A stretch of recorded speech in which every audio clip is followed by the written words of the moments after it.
You can spend an entire lifetime building a house and still not be invited to stay in it. That's how, on a cold September afternoon, I discovered that love can sometimes turn into a debt and that blood ties don't always cover the bill. You know that moment when the rain is falling, your suitcase is sitting on the porch, and the only response you get is a locked door? That was it. There's no metaphor here. Water dripped down from the awning as my son-in-law, with the calmness of someone reading an electricity bill, said, "Either you hand over your pension, or you'll have to leave." And my daughter? Silence. Silence that cuts deeper than any scream. Maybe you're thinking, that doesn't really happen. But it does, especially when we confuse shelter with submission. And even more when the one pulling the strings has an easy smile and someone else's bank account in his hands. In this story, you'll see how family betrayal doesn't begin with a shout, but with a misplaced joke. How being kicked out doesn't happen overnight, but is built on small concessions. And how, in the end, suitcases in the rain are just the visible symbol of an emotional injustice that had been dragging on for far too long. This isn't just my story. It's the story of anyone who has given too much, expected gratitude, and received only demands. Of those who opened their hearts wide, only to be discarded as a burden. But it's also, thankfully, a story of starting over where freedom, autonomy, and emotional justice aren't just pretty words, but practical choices. Because sometimes salvation comes in the form of a friend with hot tea and a blanket on the couch. And it's on that journey that I want to take you. If you've ever felt that you gave everything and were still called a burden, stay with me. This story will show you that saying no can be the greatest act of love for yourself. And that a closed door isn't always the end. Sometimes, it's the beginning of your new home, your new life. Because starting over, when done with dignity, is more liberating than any forced permanence. Go ahead and subscribe to the channel. There are many more real stories here that inspire and transform. The rain gave no pause, that fine drizzle that soaks you through as if it falls on purpose. Helen stood there, stranded on the porch, her soaked suitcases at her feet. Water ran down her coat collar and seemed to drip straight into her stomach, where the real cold lived. A cold made of silence. She tried turning the doorknob once more, knowing it wouldn't open. It wasn't just a locked door, it was the final symbol of something that had been breaking apart piece by piece in silence. There, between the dripping eaves and the weight of her luggage, it became clear this was an eviction. Not discussed, not warned, executed. We're short on rent, either you pay your pension, or you leave. The sentence came out flat, with the same naturalness as saying the bread is gone. Kurt didn't raise his voice, didn't make a scene. He just delivered the verdict like someone reading the weather forecast. Helen, still trying to make sense of it, turned to her daughter. Janine was only 2 steps away but felt miles apart. No words. No glance. Just the same complicit silence that protects manipulators and destroys the innocent. It was as if she were merely a guest, even after years of being the pillar of the house. It wasn't just the rain soaking Helen. It was the sense that her life had turned into a film where she no longer knew the script. She, who always had an answer for everything, now heard only raindrops and felt her clothes grow heavier. The suitcases that once carried souvenirs from trips and happy moments now held only the basics. A coat, 2 pairs of socks, documents, and the last scraps of dignity. She couldn't even tell what hurt more, the rejection or the way it was done. No fuss. No chance for explanation. As if she were an inconvenience, not a mother. Kurt even had the nerve to switch off the porch light. The click of the switch was crueler than shouting.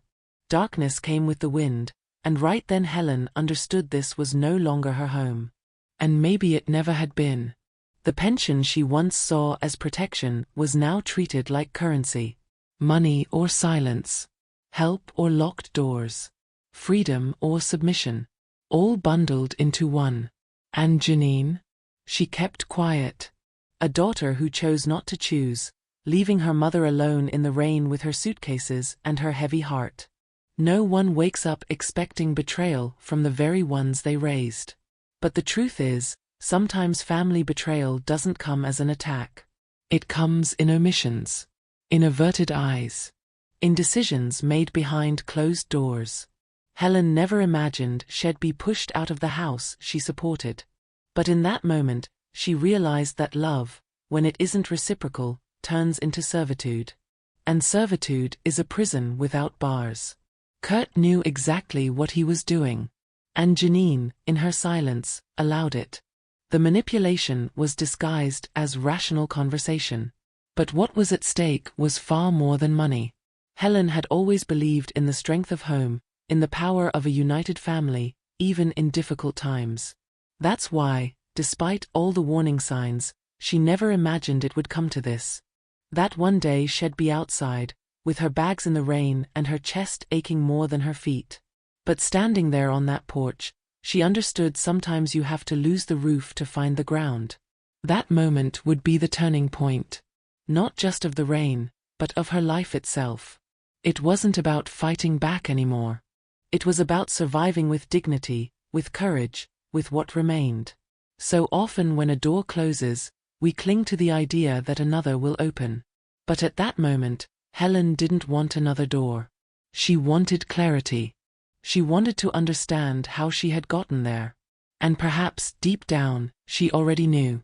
She had ignored the signs, normalized the abuses, believed that patience and love would be enough. Except when the logic of home turns into debt and gestures of care turn into obligations, everything unravels. Her pension became blackmail. Her presence became a nuisance. And Janine's silence was the final blow of the gavel. Even in the face of the absurd, Helen didn't scream, didn't beg.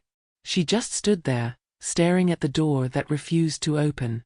Dignity, though wounded, remained standing. Perhaps because, even in abandonment, she still believed in emotional justice. In some kind of cosmic balance that sooner or later puts every piece in its place. And with that thought, she picked up the lightest suitcase and stepped down the stairs, walking firmly, even with soaked shoes. It was the end of a cycle. But also the beginning of something she couldn't yet name, only feel. Before the rain, before the suitcases, before the locked door, there was grief. Helen was still learning how to live without James. 38 years of marriage, 3.5 decades of companionship, arguments, strong Sunday morning coffee, and silly dances in the kitchen. When he was gone, the silence in the house wasn't empty. It was absence with a name. Helen spent months trying to learn how to breathe in a house that now had a cold bedroom and one less plate on the table. And even in that setting, when Janine asked for shelter, she opened her arms. Like she always had. Janine arrived carrying excuses of pain, speeches of exhaustion, and red eyes that said she was lost. She was coming out of a messy divorce, broken promises, and a life that seemed to slip through her fingers. Helen welcomed her without hesitation. After all, a mother doesn't ask questions, she prepares the room. For weeks, they went back to sharing breakfast, comfortable silences, and the evening soap opera. It felt like that time was a second chance for them both. But what Helen didn't know was that this return would open space for a new dynamic, and not a good one. Kurt showed up later, as if by chance. At first it was just quick visits, with a rehearsed smile and the air of someone who knows it all. Then he began staying longer. He brought cheap wine, recycled jokes, and conversations that always circled back to himself. He seemed polite enough, but there was something about the way he looked around the house as if calculating. Helen noticed the little things, the way he asked too many questions about finances, the comments like, "You live alone in this big place?" Or "Imagine how much you could make if you rented this on Airbnb." Her intuition flashed warnings, but Helen kept silent. Out of respect for her daughter. The problem with ignoring small discomforts is that they grow. And they grow fast. Before long, Kurt was living there. The just for a little while turned into months. Suitcases slipped in slowly until they filled the entire closet. The bills started to rise, and subtly, he suggested that it would be fair for everyone to contribute. Helen's pension, once untouched and used to maintain her life with dignity, was now mentioned often. Not as her resource, but as the solution for all. The house, once a refuge, became a lodging, but only one way. Helen paid, they stayed. At first, she fooled herself into thinking she was doing it out of love for her daughter. After all, Janine had been through so much, but slowly, Helen realized there was a cruel imbalance. Small acts of care, like making coffee or keeping the house tidy, became expected, not appreciated. Kurt, with his manipulative charm, even joked, "If you keep serving us this well, I'll have to start charging for hotel rates." Laughter followed. But his eyes didn't laugh. With each joke, Helen felt her grip on her own home slipping further away. What was supposed to be temporary became routine. Helen realized her generosity had been transformed into obligation. That bitter feeling of being used would not leave her chest. The house no longer carried the same sounds: every door slam, every new contribution requested, whispered you're just part of the furniture. And Janine, though she saw it, chose not to. She claimed stress, avoided conversations. Helen began moving around her own home like a guest afraid of bothering someone. And that's when the wound began, not physical, but emotional. The wound of silent ingratitude. It's not easy to name pain when it's disguised as coexistence. Helen began to doubt herself. Was she exaggerating? Was complaining selfish? But the discomfort grew.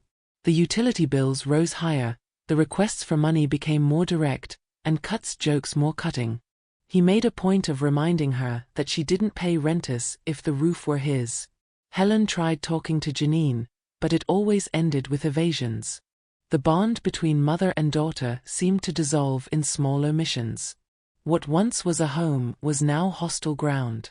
Still, Helen tried to keep the peace. She continued cooking meals, sharing what she had, hoping that with time things would return to normal. But normal no longer existed. The grief for James was overshadowed by grief for her own space, for her autonomy. The woman who had always supported others was now being pushed into invisibility. Kurt, with his soft words and sharp calculations, wasn't just taking over the guest room. He was claiming the center of the house and worse, the seat of control. And Janine, silent, seemed to allow it all. With time, Helen understood she was living through a double grief. For the husband she had lost, and for the daughter who was still there but no longer present. And in that quiet recognition, a spark was born. Small but real. A flicker that something had to change. That the problem wasn't just Kurt, it was the dynamic she had allowed to settle.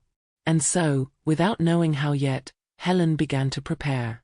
Not for war, but for a reclaiming. Because every woman who has been a mother, a wife, a caregiver knows deep down the power she has to start again. It's just for a few weeks. That was the promise. Simple, direct, almost innocent. But every well-laid trap begins with phrases like that. At first, Helen believed it. After all, how many times had she herself extended her hand to someone in hard times? But weeks became months, and the household responsibilities became unbalanced. Everything temporary turned permanent except respect. Kurt now acted as if he owned the place, and Janine seemed to have adjusted to the new routine without question. The house, once a home, was turning into an emotional minefield. What hurt Helen most wasn't the money. She had never been attached to figures. It was the fact that her pension, the one she had worked decades for, the one meant to guarantee her peace, was being treated as a collective, almost public resource. Without even asking, Kurt spoke of it as part of the household, as if it were natural for it to be absorbed into joint expenses. Worse still, he said it with subtle irony, as if joking. "We have to organize household finances, right, Helen?" With a smile that wasn't a smile. The jokes became weapons. Passive-aggressive, sharp, relentless. He would point out, in front of guests, that the mother-in-law lives rent-free, or that at least her pension should cover the internet, right? Each line came with a chuckle, but the sting was real. Helen felt increasingly cornered, as if she owed explanations just for existing. And the worst was seeing Janine laugh along. Not a joyful laugh, but the laugh of someone who prefers the joke to the confrontation.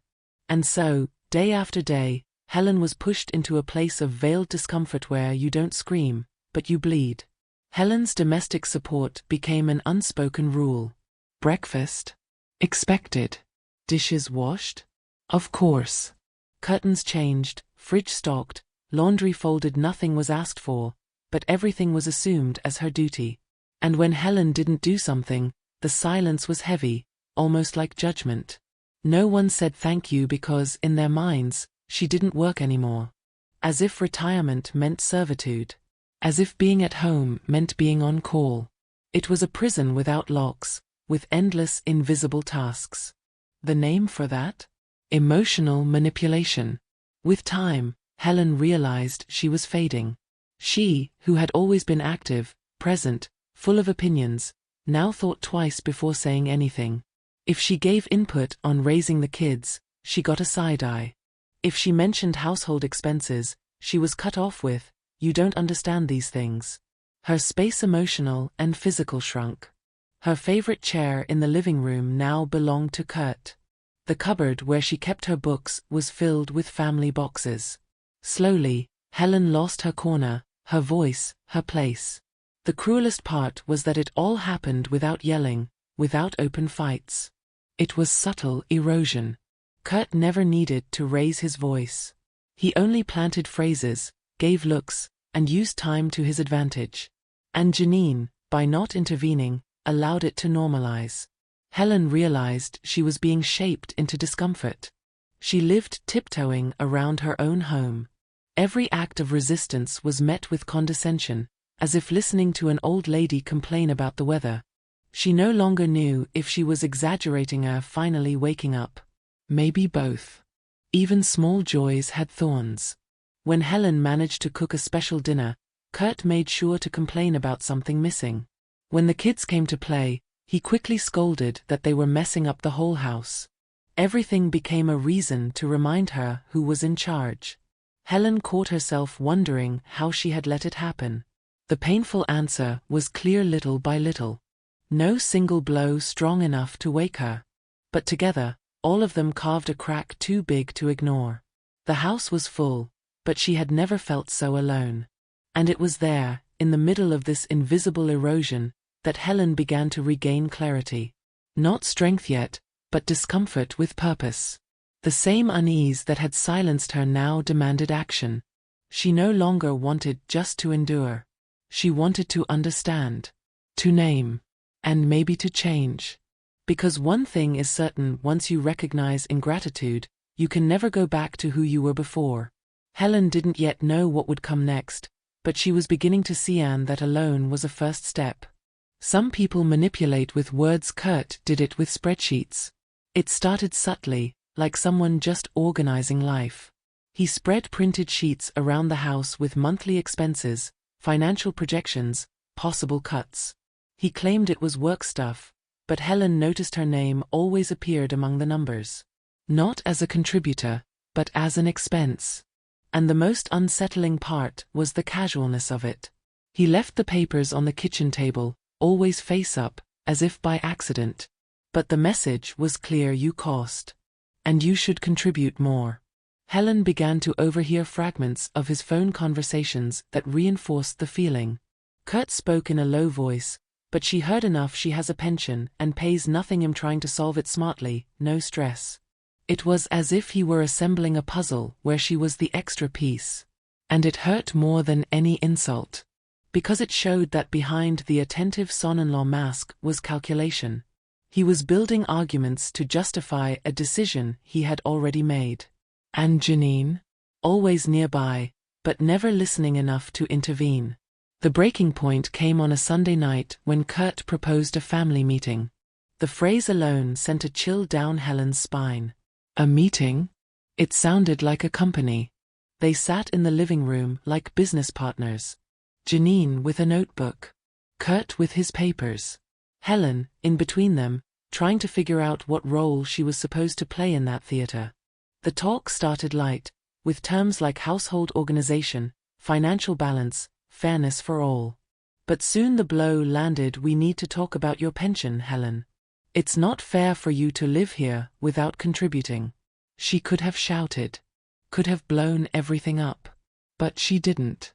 Helen took a deep breath and replied with a calmness that unsettled them. "Help is not exploitation. And my pension was earned through hard work. It is mine. It was the first time she had spoken so directly since it all began. Kurt hadn't expected it. The air turned heavy. Janine, uncomfortable, tried to change the subject. But the silence that followed said more than any argument. From that moment, the dynamic of the house shifted. Not for the better. Kurt began to implement small controls. The thermostat was locked with a password. Helen could no longer adjust the temperature. The groceries began to carry labels kids only on the yogurts, for adults on the wine. Her items? None. When she asked about it, the answer was, "We're just organizing resources better." Even the TV remote started disappearing. Everything was subtle, but coordinated. It was a domestic Cold War, each move targeting Helen's autonomy. And even then, she stood firm. Not out of pride but because she knew that giving in meant erasing herself completely. The manipulation now had a timeline. Kurt's spreadsheets began to show dates. Titles like "Final Solution" by June scribbled in red pen. Helen found one left open on the kitchen counter. And right there in the center it said "Alternatives if pension not included." These weren't accounts. They were replacement plans. She realized she was being treated as a problem to solve. Not as a mother, not as a person, but as an obstacle to his structure. And something inside her shifted. As painful as it was, Helen was grateful she had seen it. Because there is nothing more freeing than recognizing your worth in the midst of devaluation. If before she wondered if she was exaggerating, now there was no doubt she was the target of an exclusion project. A meticulously drawn plan disguised as management. What Kurt didn't know was that Helen also had her own way of calculating, not in spreadsheets, but in life experience. And she was now tallying up what needed to be preserved. And what needed to be left behind. Seeing it clearly didn't destroy her. On the contrary, it strengthened her. Facing the cold numbers brought back the warmth of her own dignity. From that moment, Helen stopped waiting for Janine to defend her. Stopped hoping for gestures of gratitude. And began to prepare. Quietly, but resolutely. Because there is powerful force in a woman who decides not to be manipulated anymore. Kurt calculated in silence. But Helen was adding up her strength. Helen's no didn't come with rage. It came with clarity. When Kurt brought up her pension again, days after the family meeting, expecting her to cave, she looked him in the eye and said, "Help is not a debt. And I will not finance your stability while mine is being crushed." Spoken in a low, firm voice, the words hit like a stone dropped into shallow water. That was the moment the mask slipped. Kurt didn't hide his irritation. Janine tried to step in, but Helen continued, "This house was mine before you. And my dignity is not for sale." What followed was silence. A silence tense and sharp-edged. From then on, the atmosphere turned hostile. Kurt answered with one-word replies, avoided eye contact, forgot tasks he used to do. The thermostat stayed set to the minimum, even on cold nights. Helen woke with freezing feet and an even colder chest. The grocery list no longer included her items: no tea, no cereal, none of her toiletries. Such small, petty things, but impossible not to notice the message: you are no longer welcome. Control seeped into details. One day, Helen found her favorite armchair piled with boxes.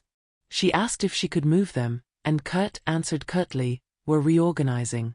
Another night, when she went to make her tea, she found the cupboard locked with a small padlock. Precaution for the kids, they said. But Helen knew. It was about power.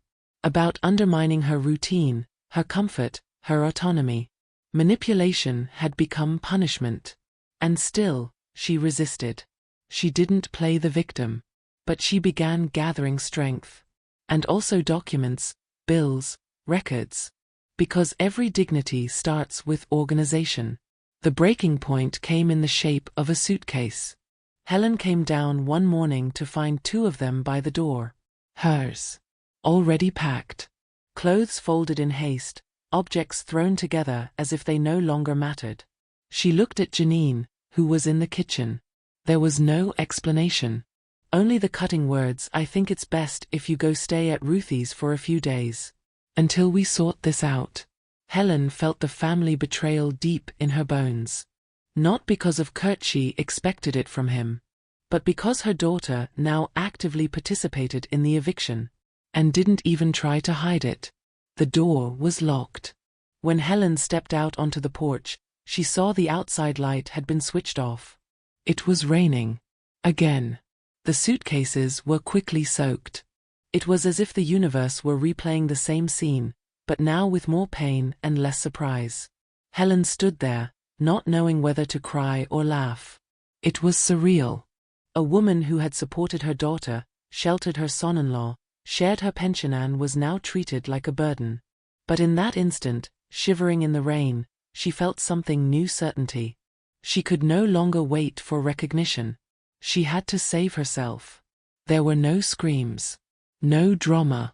Helen picked up one suitcase, adjusted the handle, and stepped down the 3 porch stairs with the dignity of someone leaving the stage after an honest performance. The pain was real, but the submission was over. Each step toward the street was a declaration: I will not accept less than I deserve. She knew where she was going. Ruthie had always said, "If you ever have nowhere to go, come to me." She was the refuge friend. The one who listened without judgment, who poured tea and offered the couch like giving shelter for the soul. What Kurt and Janine didn't know was that by expelling Helen, they had opened the door to her new beginning. Freedom started in that rain. Because saying no calmly, firmly, without shitingi's a watershed moment. And when that no is ignored, it becomes action. Helen realized she didn't need to be heard to exist. She only needed to move forward.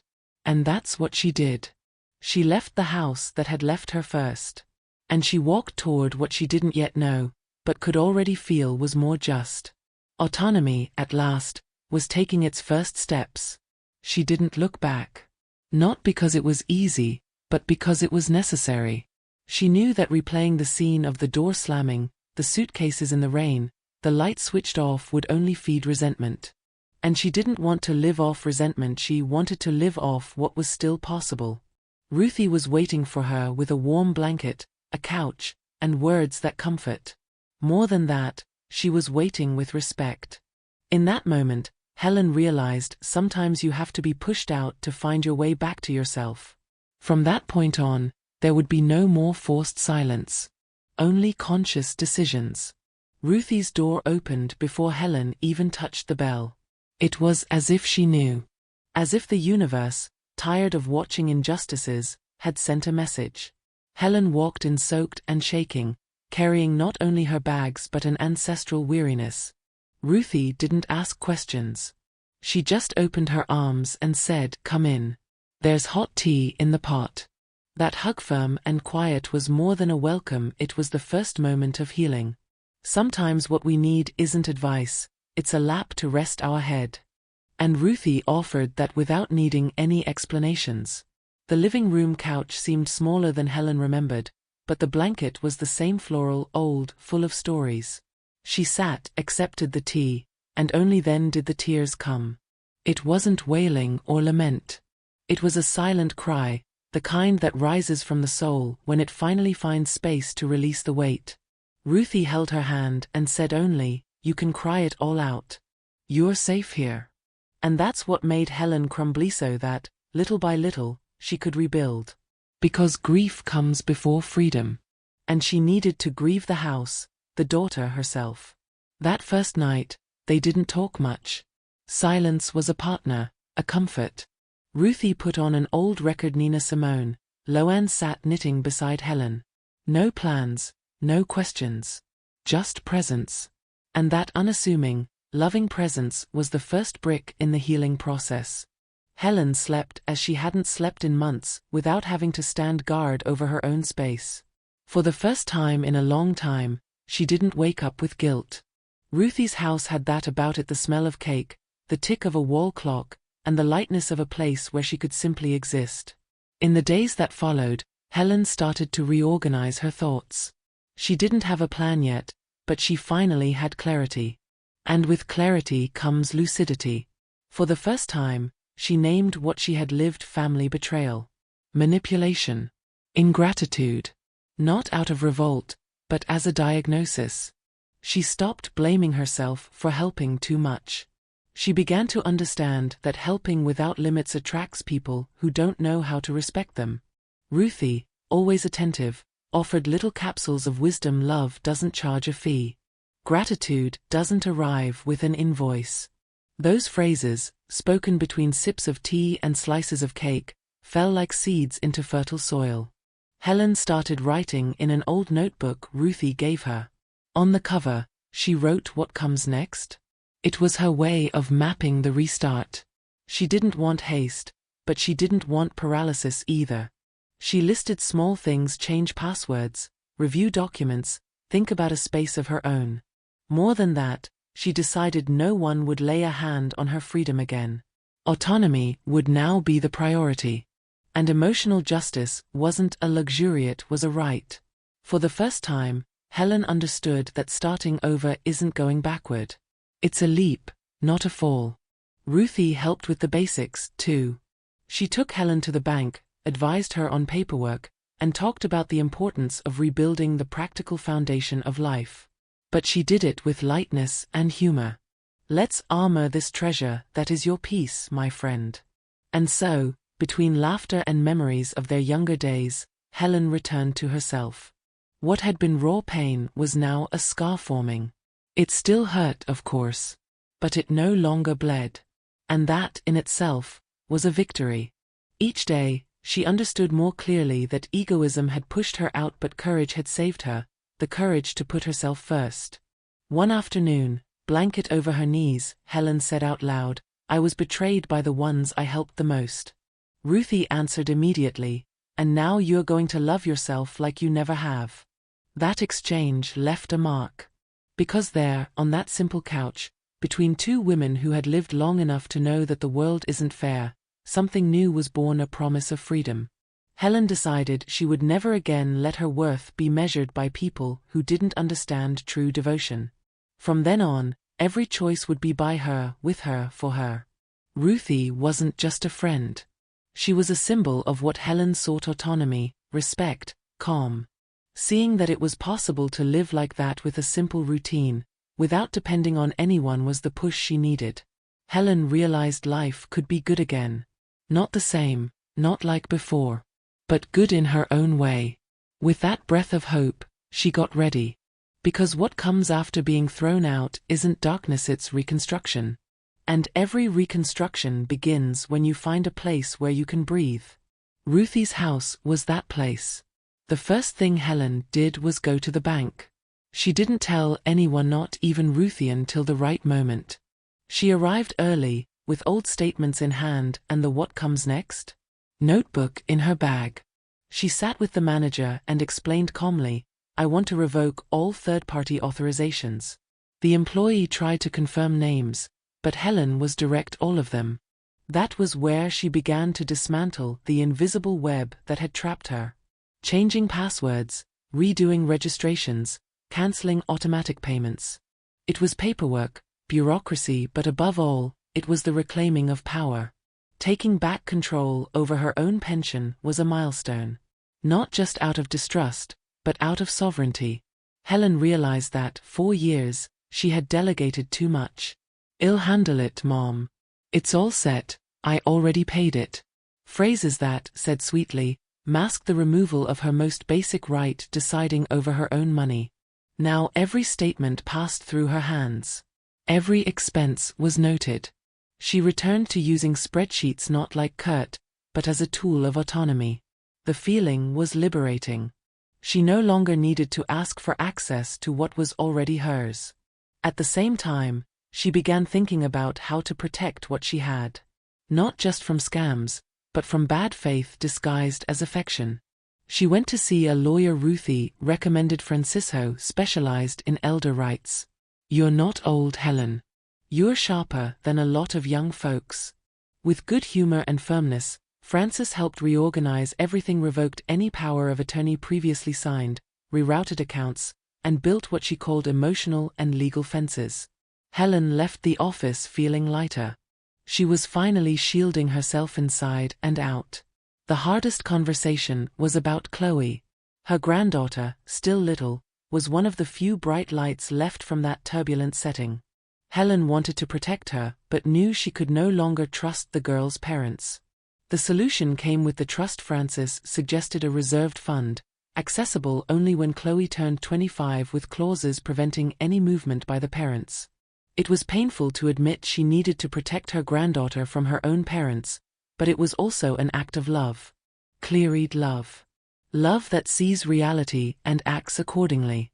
After the bank and the lawyer, Helen went to the post office and requested a mail forward for all her correspondence. It was more symbolic than practical. A gesture that said, "This is my life, my address, my choice."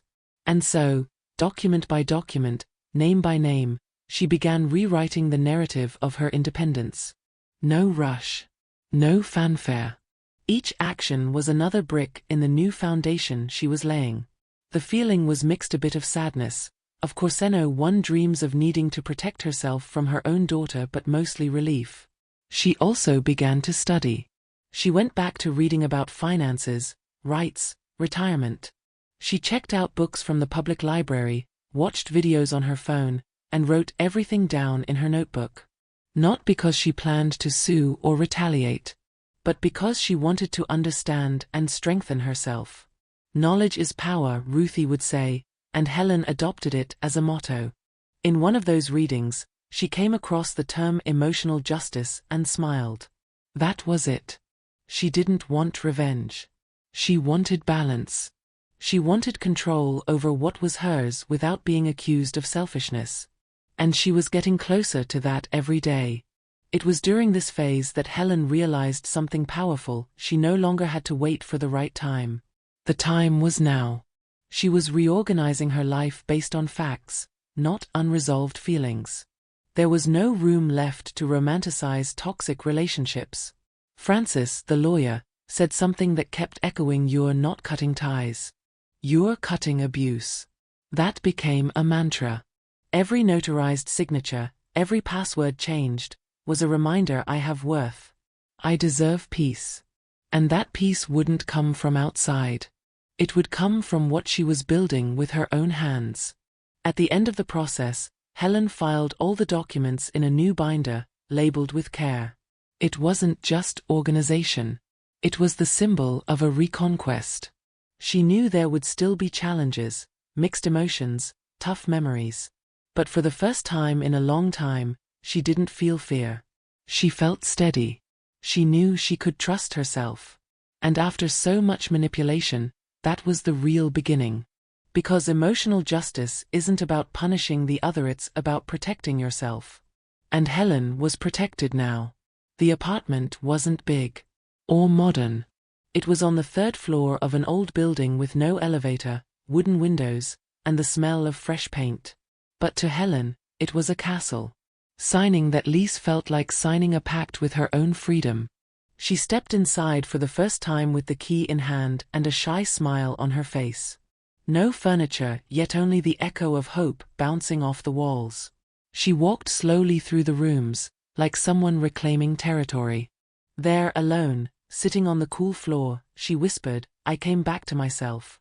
With Ruthie's help and some savings, she bought the basics. A comfortable bed, a 2-burner stove, a used fridge that still hummed loudly. Nothing fancy, but everything intentional. Each item was chosen with care. The green armchair, an old friend from the days of James, came from the old house.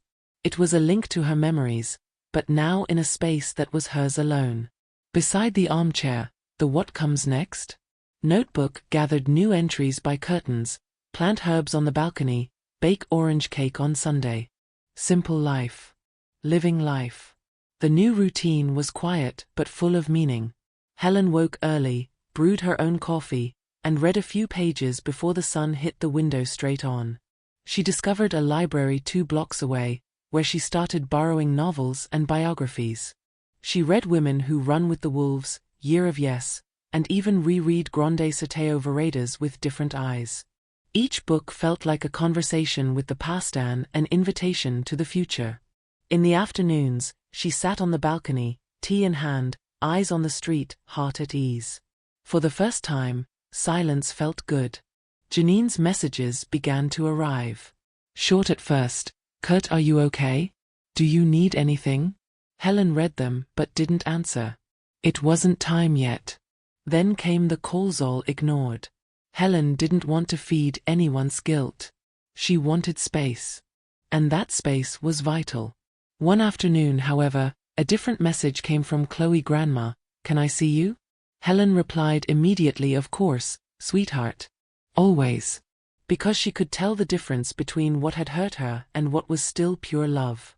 And her granddaughter was that bond without manipulation, affection without strings. Chloe's visit became one of the sweetest moments of this new stage. They baked apple pie, the family's famous recipe. They laughed, talked about school, and put together a jigsaw puzzle at the kitchen table. Helen gently explained why she was living there. She didn't blame anyone. She simply said, sometimes you need a place of your own to remember who you are. Chloe, surprisingly mature, nodded. I get it. I like having my own space too.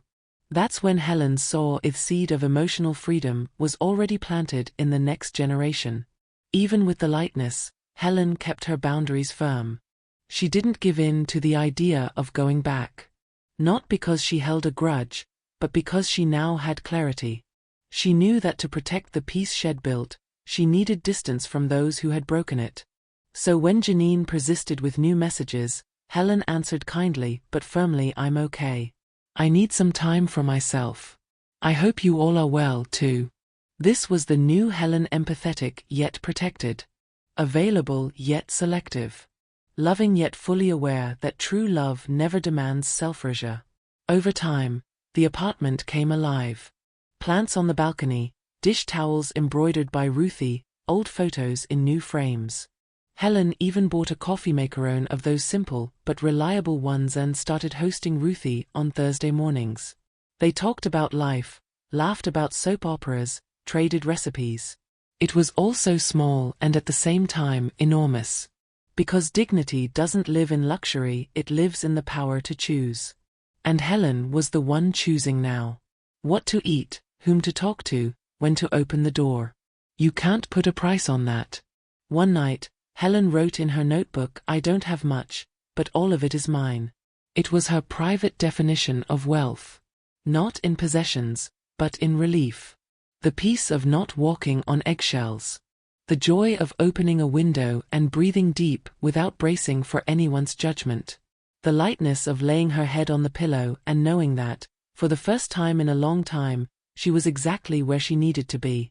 There in the quiet night, between a cup of tea and a chapter of a book, she understood a restart doesn't need applause. It only needs truth. The phone rang at strategic hours.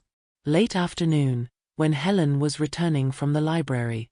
Or on Saturdays very early, when she was still in bed savoring the quiet. It was Kurt. He never left a message, just rang, insistently. After a few days, the texts started, we need to talk. You disappeared. I think you're taking this too seriously. To outsiders, those might sound like concern. But Helen knew better. They were attempts dressed up as care, attempts to reclaim lost control. And she could recognize the pattern now. The messages evolved from supposed concern to irritation. Chloe misses you. Janine is devastated. You should at least clear the air. Helen read everything calmly. She took a deep breath. And for the first time, she didn't feel guilty for not replying. She understood that silence is often the only way to protect the peace that took so long to build. Answering would open doors to manipulation, to well-crafted speeches full of guilt and distortion. So she held her no with the same dignity she'd held her exit. The most cunning attempt came disguised as an invitation. A letter written by Janine, delivered by Chloe, folded with care. Helen hesitated but read it. The tone was different, with no direct charges.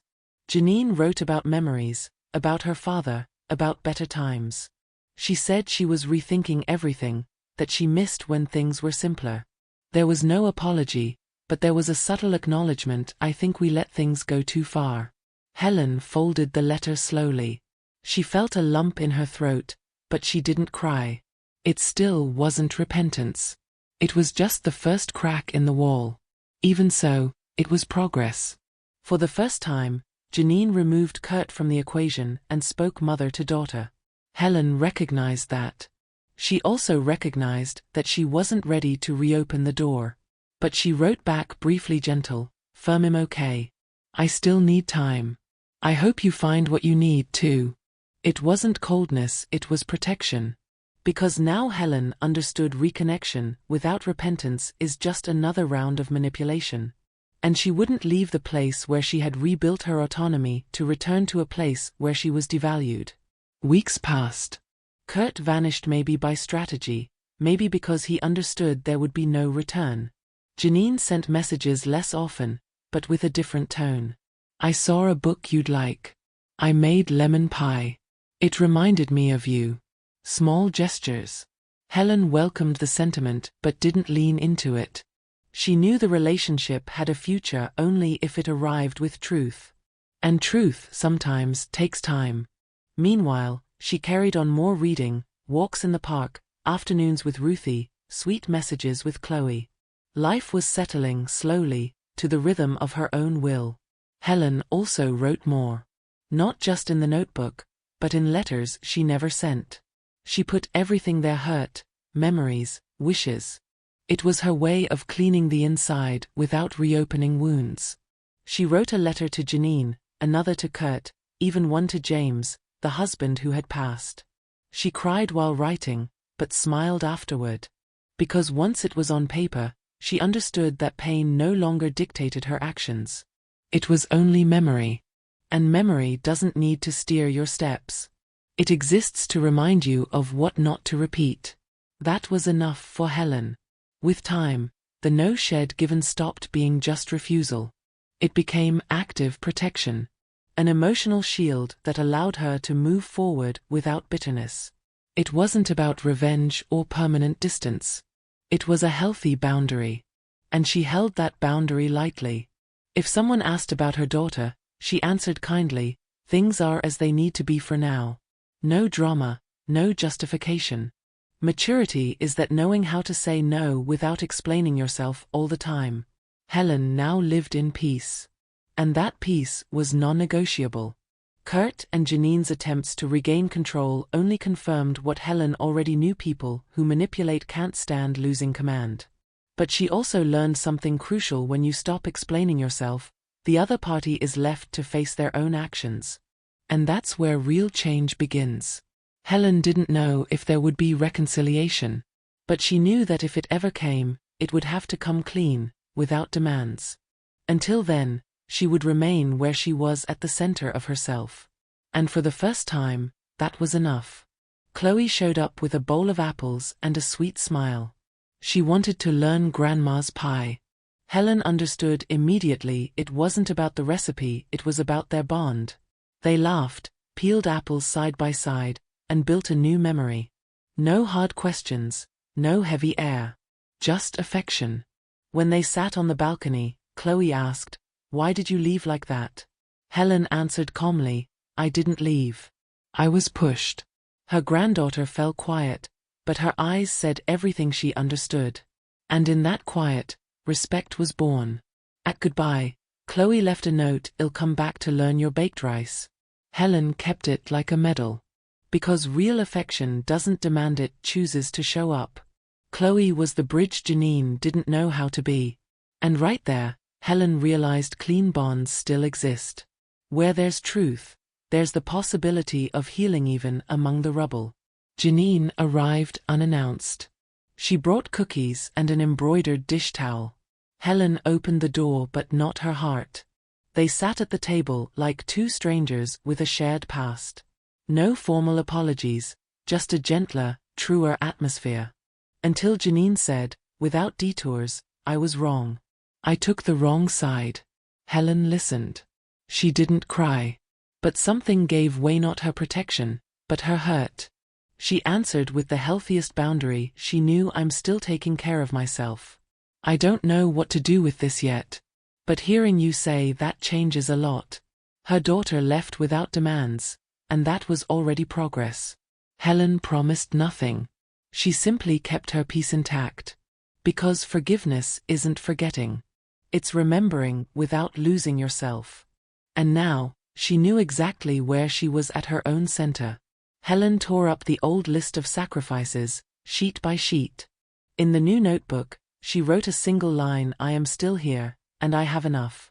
For the first time, she didn't need to justify her existence. Or prove her worth. Freedom didn't arrive with a flag. It arrived with tea on the balcony and good silence. It was peace without fear.